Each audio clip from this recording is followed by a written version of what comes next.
اماں، میں نے آپ سے پہلے بھی کہا تھا کہ آپ کو رشتہ لے کے جانے کی ضرورت نہیں ہے۔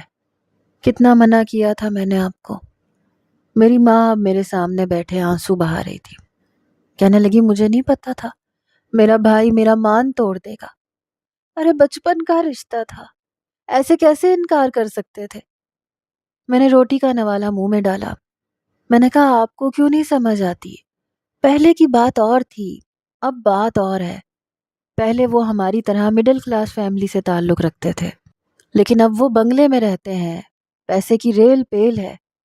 اماں، جب پیسہ بیچ میں آ جاتا ہے تو پھر غریب رشتہ داروں کو کوئی بھی بچپن کے وعدے کی بنیاد پہ بیٹی نہیں دیتا۔ میں جانتا تھا ماموں انکار کر دیں گے، اسی لیے آپ سے کہہ رہا تھا۔ کہنے لگی میرے بھائی نے تو میرا مان توڑ دیا۔ میں نے تو ہمیشہ اریبہ کو ہی اپنی بہو کے لیے سوچا تھا۔ میں نے کہا چھوڑ دیں سوچنا، میں جانتا تھا ماموں انکار کر دیں گے، اسی لیے آپ کو منع کر رہا تھا کہ ایسی بات ہی نہ کریں۔ میرا اور اریبہ کا رشتہ بچپن میں میرے ماموں نے ہی طے کیا تھا۔ میری والدہ کہنے لگی کہ میں بچپن کے رشتہ کرنے کو مناسب نہیں سمجھتی، لیکن وہ کہنے لگے کہ نہیں، اس سے ہم بہن بھائیوں کی محبت بڑھ جائے گی۔ میں خود بیٹی کا باپ ہو کے یہ کہہ رہا ہوں کہ میری طرف سے یہ رشتہ پکا ہے۔ میری بیٹی آج سے تمہارے عبدالہادی کی امانت ہے۔ یہ اس وقت کی بات ہے جب میں شاید 7 سال کا تھا اور اریبہ 4 سال کی۔ تبھی میری ماں نے اس کے ہاتھ کی چھوٹی سی انگلی میں میرے نام کی سونے کی انگوٹھی پہنا دی تھی۔ لیکن پھر میرے ماموں کی کویت میں نوکری لگنے لگی۔ اس کے بعد ان کے حالات یکسر بدل گئے۔ چھوٹے گھر سے، چھوٹے محلے سے بڑے گھر میں، اور پھر تو بنگلے تک پہنچ گئے۔ اریبہ میں وہ ساری خصوصیات تھیں جو امیر لڑکیوں میں پائی جاتی ہیں۔ مجھے دیکھ کر وہ ناگواری سے اپنے چہرے کے زاویے بگاڑ لیتی تھی، اس لیے میں زیادہ تر ماموں کے گھر جاتا ہی نہیں تھا۔ ویسے بھی ماموں مجھے اسی وقت بلاتے تھے جب انہیں کام ہوتا تھا۔ حالانکہ میری جاب اچھی تھی، میں اپنے گھر میں ایک مطمئن زندگی گزار رہا تھا، گھر بھی اپنا تھا۔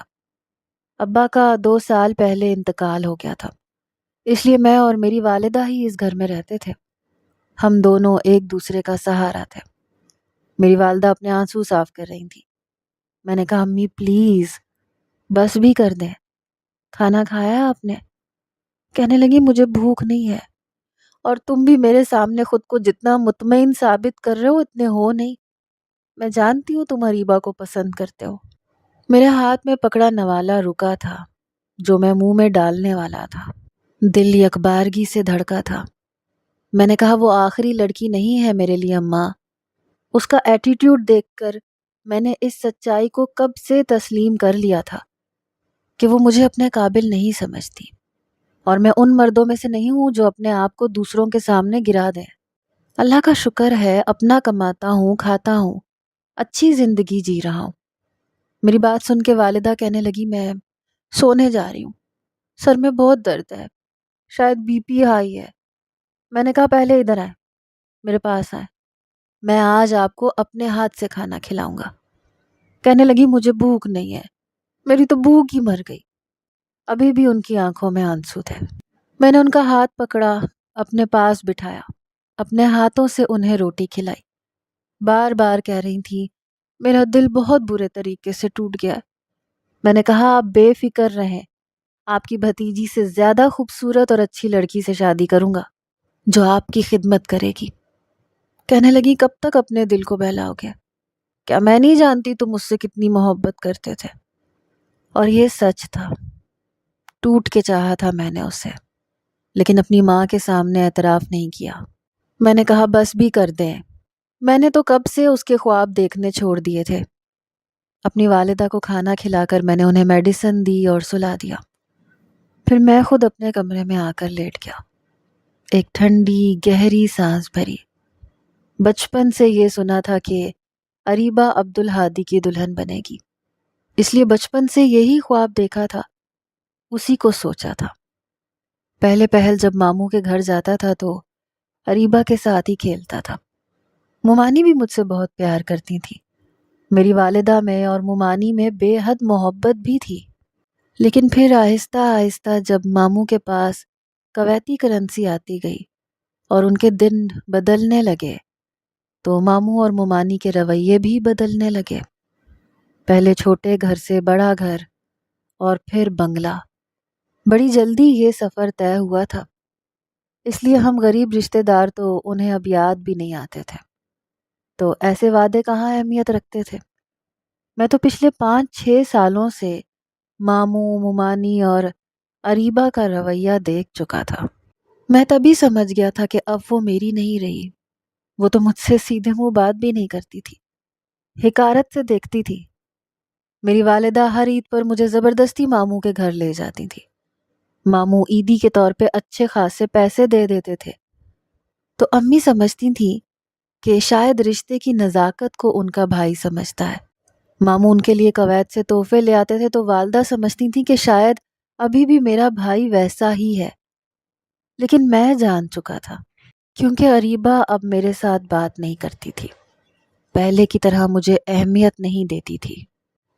آخری دفعہ 5 سال پہلے جب میں اس کی سالگرہ پر گیا تو وہ بہت مغرور ہو چکی تھی۔ بہت بڑے پیمانے پر اس نے سالگرہ منائی تھی۔ جب میں نے اسے تحفہ دیا تو اس نے حقارت سے ایک طرف پھینک دیا۔ کہنے لگی مجھے پتا ہے تم کیا لائے ہوگے، وہی کانچ کی چوڑیاں۔ میں نے کہا ہر بار پہلے تو خوشی سے رکھ لیتی تھی۔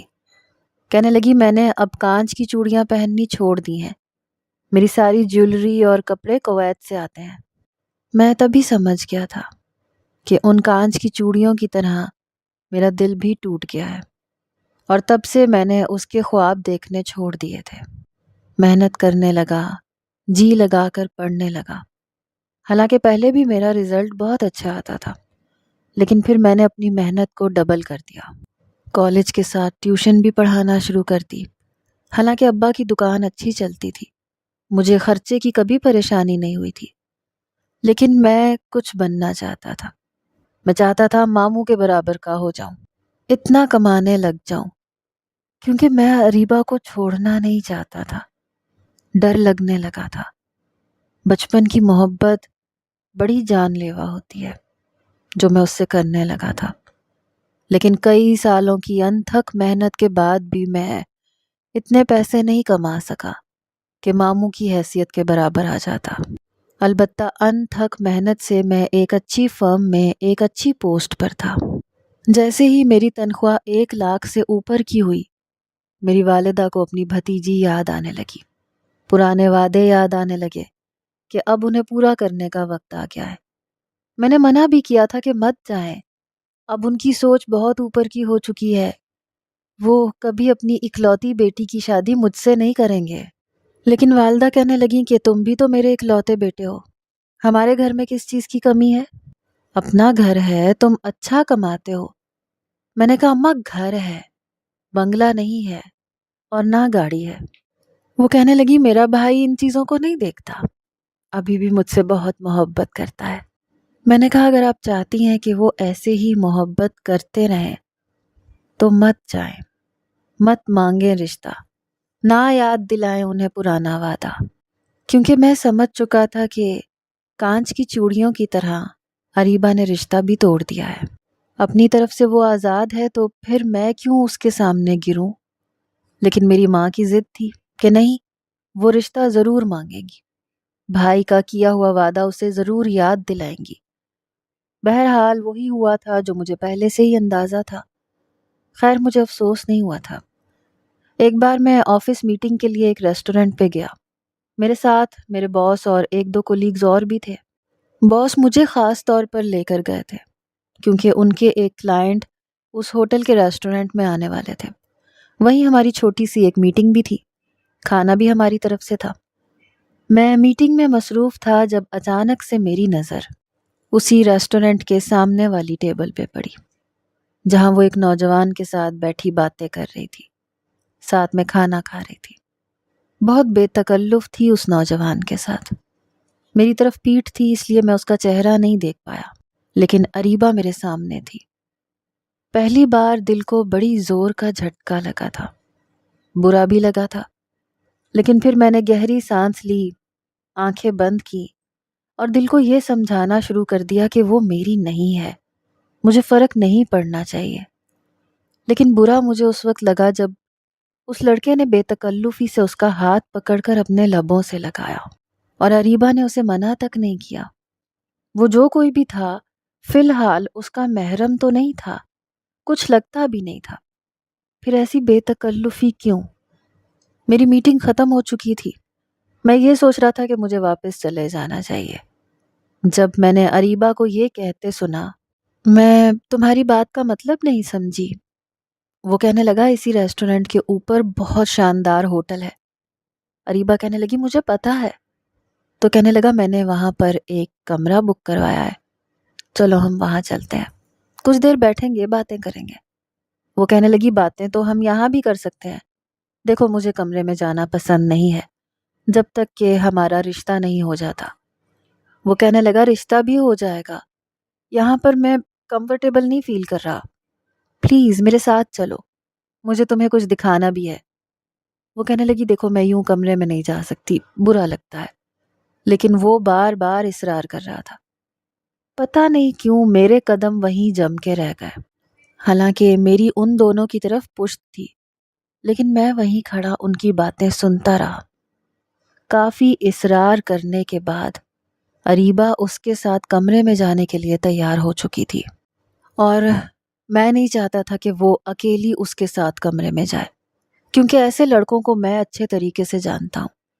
اگر شریف ہوتا تو کبھی اسے اوپر ہوٹل کے کمرے میں لے جانے کی ضد نہ کرتا، بلکہ اپنا رشتہ بھیج کر ابھی تک اس کے ساتھ کوئی نہ کوئی جائز رشتہ بنا چکا ہوتا، اس کا منگیتر ہوتا، کیونکہ اریبہ کی عمر شادی کی ہو چکی تھی، اور یقیناً ماموں اس کے لیے اچھے سے اچھا بہترین رشتہ تلاش کر رہے ہوں گے، اور پھر وہ خوبصورت بھی تھی، دولت مند بھی تھی، تو ایسی لڑکیوں کے رشتے بڑی آسانی سے ہو جاتے ہیں۔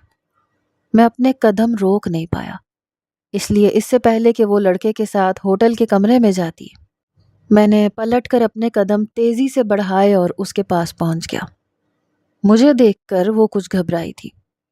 میں نے کہا ارے واہ، تم اور یہاں پہ، واٹ اے پلیزنٹ سرپرائز۔ نوجوان مجھے دیکھنے لگا، کہنے لگا اریبہ یہ کون ہے؟ اریبہ کے چہرے کے زاویے بگڑے، کہنے لگی میرا کزن ہے۔ پھر مجھے کہنے لگی تم یہاں پہ کیا کر رہے ہو؟ میں نے کہا میں تو آفس کی میٹنگ کے ساتھ آیا تھا، تو اچانک تم پہ نظر پڑ گئی۔ کہنے لگی اچھا، میٹنگ ختم ہو گئی تمہاری؟ اس نے اپنا ایک ابرو چڑھا کے پوچھا۔ میں نے کہا ہاں ہو گئی۔ کہنے لگی تو پھر جاؤ، یہاں کھڑے کیا کر رہے ہو؟ میں نے کہا تمہیں دیکھا تو سوچا تم سے ہیلو ہائے کر لوں۔ کہنے لگی ہو گئی ہیلو ہائے، اب تم جا سکتے ہو۔ میں نے کہا تم سے 1 منٹ اکیلے میں بات کرنی ہے پلیز۔ میری بات سن کر اس نے اس لڑکے سے کہا حامد میں بس 2 منٹ میں آتی ہوں، پھر میرے ساتھ آگے بڑھ گئی۔ میں اسے ایک طرف لے کے آیا تو کہنے لگی کیا ہے؟ میں نے کہا کون ہے یہ لڑکا؟ میرے سوال پہ کہنے لگی تم کون ہوتے ہو پوچھنے والے، اپنی حیثیت اور اوقات یاد رکھا کرو۔ میں نے کہا مجھے اپنی حیثیت اور اوقات یاد ہے، میں اسی لیے پوچھ رہا ہوں کیونکہ تم اس کے ساتھ کمرے میں جا رہی ہو، اور وہ بھی ہوٹل کے کمرے میں۔ یہ سن کر وہ اور بھی زیادہ گھبرائی، کہنے لگی تم یہاں کھڑے ہو کے میری باتیں سن رہے تھے؟ تم ہوتے کون ہو یوں چھپ چھپ کے میری باتیں سننے والے؟ میں نے کہا میں سیدھا تمہارے باپ کے پاس جاؤں گا اور انہیں جا کے بتاؤں گا سب کچھ۔ یہ سن کے وہ ڈر گئی، کہنے لگی اچھا پلیز بابا سے کچھ مت کہنا۔ میں نے کہا تو تم سیدھے اپنے گھر جاؤ، تم اس لڑکے کے ساتھ ہوٹل کے کسی کمرے میں نہیں جاؤ گی۔ کہنے لگی تم مجھے بلیک میل کر رہے ہو؟ میں نے کہا میں تم سے سیدھی بات کر رہا ہوں، اگر تم گھر نہیں گئی تو یقین مانو میں ابھی کے ابھی ماموں کے پاس جاؤں گا اور جا کے انہیں بتاؤں گا۔ وہ مجھے بڑے غصے سے دیکھ رہی تھی، کہنے لگی میرے باپ نے تمہارے رشتے سے انکار کیا کیا، تم سے برداشت نہیں ہو رہا، مجھے نہیں پتا تھا تم اس بات کا بدلہ یوں بھی لے سکتے ہو۔ میں نے کہا مجھے اس بات کا بالکل افسوس نہیں ہے، کیونکہ یہ تمہارا رائٹ ہے، تم اپنے آنے والے رشتے کے لیے انکار اور اقرار دونوں کرنے کا حق رکھتی ہو۔ تمہارے والدین نے انکار کر دیا، بات ختم ہو گئی، اور میں نے اپنی والدہ کو منع کیا تھا کیونکہ میں جانتا تھا کہ انکار ہو جائے گا۔ لیکن اس کے علاوہ میرا تم سے ایک اور رشتہ بھی ہے، تم میرے ماموں کی بیٹی ہو، ہماری عزت ہو، اور میں یہ برداشت نہیں کر سکتا کہ بنا کسی تعلق کے تم ایک اجنبی کے ساتھ ہوٹل کے کمرے میں جاؤ. اگر وہ لڑکا واقعی سیریس ہے تو اسے کہو رشتہ بھیجے، جائے اس طریقے سے تم سے نکاح کرے اور پھر جہاں چاہے لے کر جائے. لیکن اس وقت میں تمہیں کسی قیمت پر اس کے ساتھ کمرے میں نہیں جانے دوں گا. کہنے لگی تم ہوتے کون ہو مجھے روکنے والے؟ میرے بھائی لگتے ہو؟ کیا لگتے ہو تم؟ میں نے کہا تمہیں جو سمجھنا ہے سمجھ لو. پھر میں نے جیب میں سے موبائل نکالا. کہنے لگی ہادی کیا کر رہے ہو؟ میں نے کہا ماموں کو فون کر رہا ہوں، انہیں یہاں بلا لیتا ہوں، تم جاؤ اپنی مرضی کر لو، میں اپنی مرضی کروں گا. کہنے لگی میں گھر جا رہی ہوں. میں نے کہا چلو شاباش، جاؤ میرے سامنے جاؤ. یہ کہہ کر وہ لڑکے کے پاس گئی. کہنے لگی میں پھر تم سے کبھی اور دن ملوں گی. وہ کہنے لگا بھئی یہ لڑکا کون ہے، کیا باتیں کر رہا تھا تم سے؟ دیکھو میں نے تمہارے لیے کمرہ بک کیا ہے، ہم بیٹھ کے باتیں کریں گے اور مجھے تمہیں کچھ دکھانا بھی ہے، تم کیوں انکار کر رہی ہو؟ اریبہ کہنے لگی میں نے کہہ دیا نا میں اس وقت تمہارے ساتھ نہیں جا سکتی. اریبہ کا لہجہ مایوس کن تھا، بار بار مجھے دیکھ رہی تھی. پھر اس لڑکے سے اپنا پیچھا چھڑوا کے ریسٹورنٹ سے باہر چلی گئی. میں بھی باہر تک آیا، وہ اپنی گاڑی میں بیٹھی ہوئی تھی. پھر تیز رفتاری سے اپنی گاڑی آگے بڑھا دی. میں کافی دیر اسی ریسٹورنٹ میں ہی رہا. اریبہ وہاں سے جا چکی تھی، اس کے بعد میں گیا. جب میں گھر آیا تو میرے موبائل پہ اریبہ کی کال آئی. میں نے فون اٹھایا. کہنے لگی مجھ پہ زیادہ حق جمانے کی کوشش مت کیا کرو، تم میرے کچھ نہیں لگتے. میں نے کہا میں جانتا ہوں تمہیں یہ احساس دلانے کی ضرورت نہیں ہے. 1 مہینے بعد ماموں ہمارے گھر آئے، ساتھ میں ممانی بھی تھی، بس 5 منٹ کے لیے. میری والدہ اپنے بھائی کو دیکھ کر ان کا پچھلا رویہ بھول چکی تھی. ان کو خوشی سے اندر لے کے آئی. مجھے کہنے لگی جاؤ ابھی ماموں کے لیے 7 اپ کی بوتل لے کے آؤ اور ٹھنڈی لے کے آنا. میں نے کہا ٹھیک ہے، لیکن ماموں کہنے لگے نہیں نہیں اتنا تکلف کرنے کی ضرورت نہیں ہے، اصل میں نے اریبہ کا رشتہ طے کر دیا، اسی جمعے کو اس کی منگنی ہے، آپ لوگ ضرور آئیے گا. کھڑے کھڑے انہوں نے کارڈ آگے بڑھایا. میری والدہ یہ سن کے گم سم. کارڈ ماموں کے ہاتھ سے میں نے مسکرا کے پکڑا، انہیں مبارکباد بھی دی. میں نے کہا ہم ضرور آئیں گے. میں نے کہا بیٹھیں تو صحیح. کہنے لگے نہیں نہیں اور بھی بہت جگہ کارڈ دینا ہے، پھر کبھی صحیح. وہ لوگ وہیں سے واپس لوٹ گئے. میری والدہ کہنے لگی میں نہیں جاؤں گی. میں نے کہا امی پلیز بھول جائیں پچھلی باتیں، ہم دونوں جائیں گے. کیوں نہیں جائیں گے؟ ہم یہ کیوں ظاہر کریں کہ ہمیں بہت تکلیف پہنچی ہے یا ہمیں بہت فرق پڑا ہے؟ مجھے ان کے انکار سے کوئی فرق نہیں پڑا اور میں ضرور جاؤں گا اور آپ میرے ساتھ جائیں گی. میری والدہ پہلے تو انکار کرتی رہیں لیکن پھر میرے بار بار کہنے پہ مان گئی. مجھے تو لگ رہا تھا اسی لڑکے نے رشتہ بھیجا ہوگا جو اسے ہوٹل کے کمرے میں لے جا رہا تھا. لیکن جب میں منگنی کے فنکشن پہ پہنچا تو سامنے اسٹیج پر اریبہ کے ساتھ بیٹھے نوجوان کو دیکھ کر مجھے جھٹکا سا لگا کیونکہ وہ کوئی اور تھا اور اریبہ چپ چاپ گمسم سی ہو کے اس کے برابر میں بیٹھی ہوئی تھی. اس کے چہرے سے صاف لگ رہا تھا کہ یہ منگنی اس کی پسند سے نہیں ہوئی. پھر پتا چلا کہ وہ لڑکا میرے ماموں کے بزنس پارٹنر کا بیٹا ہے اور بہت امیر ہے. میری والدہ نے اریبہ کو کیش پیسے دیے تھے. ہم لوگ کافی دیر بیٹھے رہے، کھانا کھا کے واپس آ گئے. لیکن میری والدہ بے حد اداس تھی. کچھ دن بعد میں اپنے دوست سے ملنے مال گیا جس کی مال پہ ایک دکان تھی. اس نے مجھ سے کہا تھا کہ اگر تم نے اپنے لیے کوئی شرٹس لینی ہو تو میری دکان پہ ضرور آنا. اب مجھے کچھ شرٹوں کی ضرورت تھی کیونکہ آفس کے لیے شرٹیں کافی پرانی ہو چکی تھیں. میں جیسے ہی مال پہ گیا تو دکان پہ میری نظر پڑی. وہ اسی لڑکے کے ساتھ تھی، پتہ نہیں کس بات پہ لڑ رہی تھی. جب میں اس دکان کے اندر گیا تو اس سے کہہ رہی تھی کہ تم نے اچھا نہیں کیا، تم رشتہ لے کے کیوں نہیں آئے؟ وہ کہنے لگا مجھے پتا تھا تمہارا باپ مانے گا ہی نہیں، اسی لیے اس نے تمہاری منگنی کہیں اور کر دی، اور اگر تمہاری شادی اس شخص سے ہو گئی تو میں اپنی جان لے لوں گا. اریبہ روئے جا رہی تھی. میں سمجھ نہیں پا رہا تھا کہ آخر منگنی کے بعد یہ لڑکے کے ساتھ کیا کر رہی ہے. یا تو اپنے باپ کو اس کے لیے راضی کرتی، لیکن اگر وہ کامیاب نہیں ہو پائی تھی تو اب جب اس کی منگنی ہو چکی تھی تو اسے اس شخص کے ساتھ دوبارہ نہیں ملنا چاہیے تھا۔ پھر وہ کہنے لگی میرے والد نے زبردستی میرا رشتہ طے کر دیا ہے، اور تمہیں پتہ ہے مہینے بعد میری شادی ہے، اگر مجھے تم نہ ملے تو میں بھی مر جاؤں گی۔ بہرحال ایسی جذباتی باتیں سن کے میں وہاں سے ہٹ گیا۔ اپنے دوست کی دکان پہ جا کر میں نے شرٹیں خریدی، کچھ شرٹیں میں نے لیں اور پھر میں واپس اپنے گھر آ گیا۔ واپس آیا تو میری والدہ نے بتایا کہ 1 مہینے بعد اریبہ کی شادی ہے۔ میں نے کہا یہ تو اچھی بات ہے۔ بہرحال 1 مہینہ بھی گزر گیا، لیکن جیسے ہی ہم لوگ شادی پہ پہنچے تو وہاں ایک افراتفری کا عالم تھا۔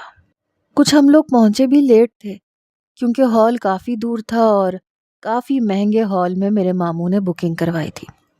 سب کچھ بہت اچھا تھا، بارات بھی آ چکی تھی۔ جب یہ پتہ چلا کہ دلہن غائب ہے، میرے ماموں کسی پتھر کی طرح ایک کرسی پہ بیٹھے تھے، مومانی رو رہی تھیں، لوگ باتیں بنا رہے تھے کہ لڑکی ابھی تک کیوں نہیں آئی۔ میرے ماموں کسی کو جواب دینے کی پوزیشن میں نہیں تھے۔ جب میری والدہ کو یہ پتہ چلا تو وہ بھی بہت زیادہ پریشان ہونے لگی، مومانی سے پوچھنے لگی کہ آخر بچی گئی تو گئی کہاں؟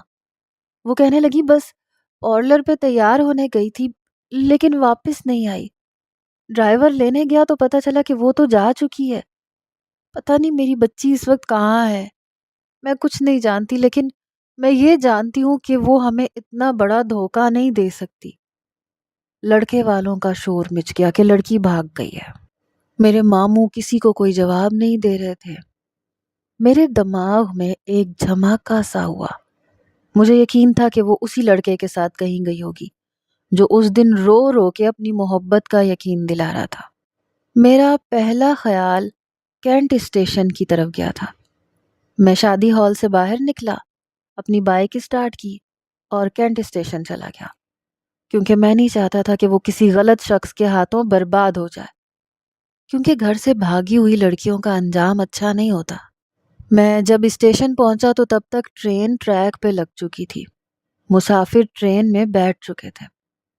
جب میں نے وہاں اریبہ کو دیکھا جو ایک بینچ پہ بیٹھی تھی، روئے جا رہی تھی اپنے اسی عروسی لباس میں اس کے پاس آ گیا۔ میں نے کہا تم یہاں کیا کر رہی ہو؟ تمہاری بارات آ چکی ہے۔ وہ رو رہی تھی، کہنے لگی وہ مجھے چھوڑ کے پتہ نہیں کہاں چلا گیا ہے، کہہ رہا تھا ابھی آ جاؤں گا لیکن ابھی تک نہیں آیا۔ میں نے کہا تمہارا دماغ خراب ہے، چلو میرے ساتھ۔ میں نے اس کی کلائی پکڑی تو اپنا ہاتھ چھڑوانے لگی، کہنے لگی مجھے چھوڑو، میری بارات ویسے بھی واپس جا چکی ہوگی، مجھے اس کا انتظار کرنا ہے، وہ فون بھی نہیں اٹھا رہا، فون بھی بند کر چکا ہے۔ میں نے کہا تمہارا دماغ خراب ہو گیا ہے، تمہیں اندازہ ہے تمہارا باپ اس وقت کس حالت میں ہے؟ وہ پتھر کے بن چکے ہیں، مجھے ڈر ہے ماموں کو کچھ ہو جائے گا۔ اریبہ تم ٹھیک نہیں کر رہی، چلو میرے ساتھ۔ یہ سن کر وہ اپنا ہاتھ چھڑوا رہی تھی، کہنے لگی مجھے کہیں نہیں جانا، میں حامد کے بغیر نہیں رہ سکتی، مجھے اس کے ساتھ جانا تھا، پتہ نہیں وہ مجھے چھوڑ کے کیوں چلا گیا۔ میں نے کہا ایسے لوگ کبھی بھی گھر نہیں بساتے، تمہیں سمجھ میں کیوں نہیں آ رہا؟ پھر میں نے غور کیا تو اس کے زیورات غائب تھے، جو کہ یقیناً بہت مہنگے اور کافی قیمتی تھے۔ کہنے لگی حامد نے میرا سارا زیور لے لیا تھا، ایک بیگ میں ڈالا تھا، اور اس کے بعد پتہ نہیں کہاں غائب ہو گیا، میں اسے کافی دیر سے ڈھونڈ رہی ہوں۔ میں نے کہا ایسے لڑکے کبھی واپس نہیں آتے، وہ تمہارا زیور لوٹ کے جا چکا ہے، شکر کرو تمہاری عزت بچ گئی ہے۔ بہرحال میں اسے زبردستی اپنے ساتھ بٹھا کے واپس لے گیا۔ میں نے کہا کہ تم وہاں پہ یہی کہنا کہ تم پارلر میں ہی تھی، لیکن جیسے ہی میں ہال کے اندر آیا تو ہال خالی پڑا ہوا تھا، سوائے چند مہمانوں کے اور نکاح خواں کے کوئی بھی نہیں تھا۔ اس کی بارات واپس جا چکی تھی۔ یہ دیکھ کر وہ مجھ سے اپنی کلائی چھڑوانے کی کوشش کرنے لگی، کہنے لگی مجھے جانے دو، میرے گھر والے مجھے نہیں چھوڑیں گے، میرا باپ مجھے جان سے مار دے گا۔ اس کی آواز سن کے ماموں نے اس کی طرف دیکھا، پھر اٹھ کے اس کے پاس آ گئے اور ایک زوردار تھپڑ اس کے منہ پہ مارا۔ اگر میں نے اس کی کلائی نہ پکڑی ہوتی تو شاید وہ زمین بوس ہو چکی ہوتی۔ ماموں کہنے لگے تمہیں شرم نہیں آئی میری عزت کا جنازہ نکالتے ہوئے؟ میرے ماموں کہنے لگے کہاں تھی یہ؟ میں نے کہا ریلوے اسٹیشن سے لے کے آیا ہوں، کسی لڑکے کے ساتھ بھاگنا چاہتی تھی اور وہ اس کا سارا زیور لے کے بھاگ گیا اور اسے جھوٹے دلاسے دے کے وہیں بٹھا دیا تھا۔ یہ ابھی بھی میرے ساتھ نہیں آ رہی تھی، میں نے کچھ بھی نہیں چھپایا تھا۔ میرے ماموں کہنے لگے اس کا ہاتھ چھوڑ دو۔ میں نے اس کا ہاتھ چھوڑ دیا۔ پھر وہ اریبہ کا ہاتھ پکڑ کر اسے باہر دھکا دینے لگے، ہال سے باہر نکالنے لگے، کہنے لگے دفع ہو جاؤ یہاں سے، چلی جاؤ اسی لڑکے کے ساتھ، اچھا ہے وہ تمہیں برباد کر دے اور تمہیں آگے بیچ دے، تمہاری زندگی میں اذیتیں بھر جائیں، جو ذلت کا تماچا تم نے میرے منہ پہ مارا ہے، خدا کرے تم ساری زندگی ایسی ہی ذلت کی گزارو۔ یہ سن کے وہ رونے لگی، اسے شاید اپنی غلطی کا احساس ہو گیا تھا، ہاتھ جوڑ کے ماموں کے سامنے معافی مانگنے لگی کہ اس سے بہت بڑی بھول ہو گئی تھی۔ کہنے لگے اب کیا فائدہ، تم نے میری عزت 2 ٹکے کی کر کے رکھ دی، اب بتاؤ میں کیا کروں، تم نے بہت میری بدنامی کر دی، میں تمہیں اپنے گھر پہ کبھی نہیں رکھوں گا، میں تمہاری شکل تک نہیں دیکھوں گا۔ میری ماں کو نہ جانے اریبہ سے ایسی کون سی ہمدردی تھی، کہنے لگی ایسا مت کرو، شکر کرو تمہاری بیٹی صحیح سلامت واپس آ گئی ہے، اس کی عزت خراب نہیں ہوئی۔